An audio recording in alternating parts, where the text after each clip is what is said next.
আসসালামু আলাইকুম রহমতুল্লাহ। আশা করি যে যেখানে আছেন ভালো আছেন, সুস্থ আছেন। এই তো চলে আসলাম আমাদের ছাদ বাগানে। তো আজকে এসেছি আমি আমার ছাদ বাগানটা ঘুরে দেখানোর জন্য, এবং সেই সাথে আমি ছাদ বাগান থেকে কি কি তুলব সেই ভিডিও আপনাদের সাথে শেয়ার করতে যাচ্ছি। এই যে দেখেন, আমার ছাদ বাগানে কিন্তু ঝিঙ্গাও হয়েছে মাশাআল্লাহ। আরও ধরেছিল, তবে এই একটাই বেঁচেছে। এগুলা ছোট অবস্থাতেই নষ্ট হয়ে গেছে। তো আলহামদুলিল্লাহ আরোই হচ্ছে, একটাই বড় হয়েছে। এটাকে তুলে নিব।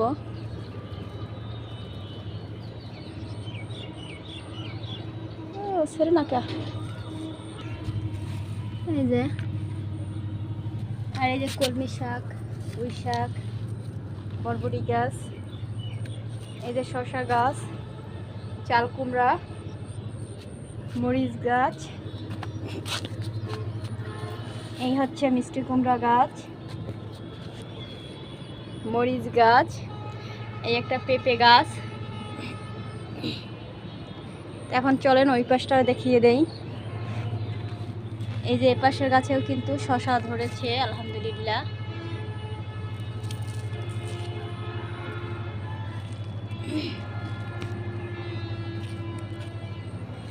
তো আল্লাহর অশেষ রহমতে অল্প মাটিতেই কিন্তু ভালো ফসল আসছে।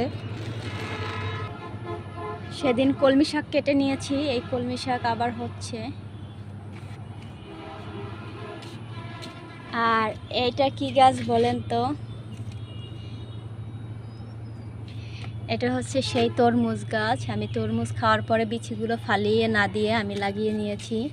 তো আলহামদুলিল্লাহ তরমুজ গাছ হয়েছে, দেখি আল্লাহ পাক ফল দেয় কিনা। আর এই হচ্ছে যে আমার শখের ড্রাগন গাছ, দেখতে পাচ্ছেন ড্রাগন গাছে কিন্তু গাছ হতে যাচ্ছে।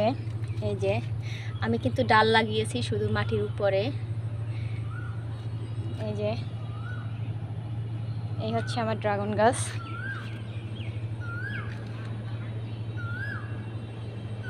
দেখতেই পাচ্ছেন, শুধু এই একটা এখনো হয়নি, বাকি তিনটে গাছই কিন্তু হয়েছে আলহামদুলিল্লাহ। আর এই হচ্ছে যে কচু গাছ। এই যে এই হচ্ছে আমার শসা গাছ, এই পাশের শসা। এই যে দেখেন ফল আসতেছে।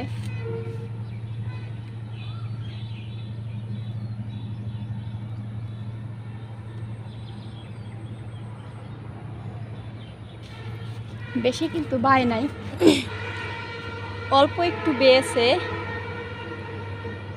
এই যে এতটুকু গাছ বেয়েছে, বেশি কিন্তু বায় নাই। তার ভিতরে কিন্তু মাশাআল্লাহ অনেকগুলো শসা খেয়েছি।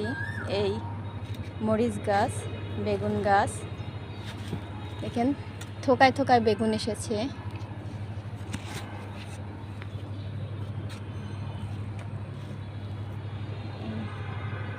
এখন আবার গাছ লাগিয়ে দিব, গাছগুলো উঠিয়ে দেই।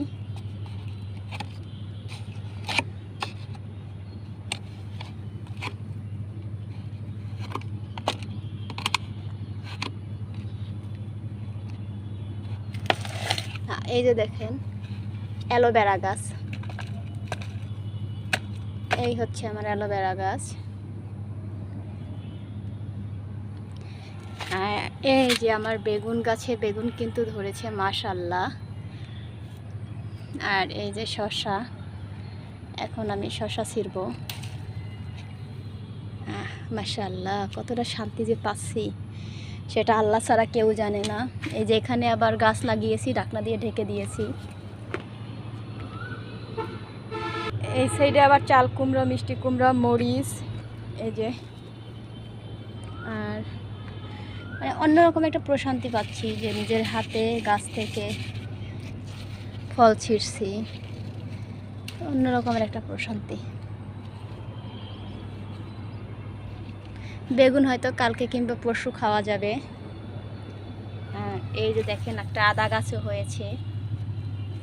আলহামদুলিল্লাহ এই হচ্ছে আমার ছাদ বাগান। তবে এখনও অনেক মাটি বাকি আছে, ওই যে মাটি, এগুলো দিয়ে আবার পুনরায় আবার প্রসেসিং করব। তারপরে এই যে মাটি রেখেছি, পুনরায় আবার প্রসেসিং করে লাগিয়ে দেওয়া লাগবে। সবাই ভালো থাকবেন, আল্লাহ হাফেজ।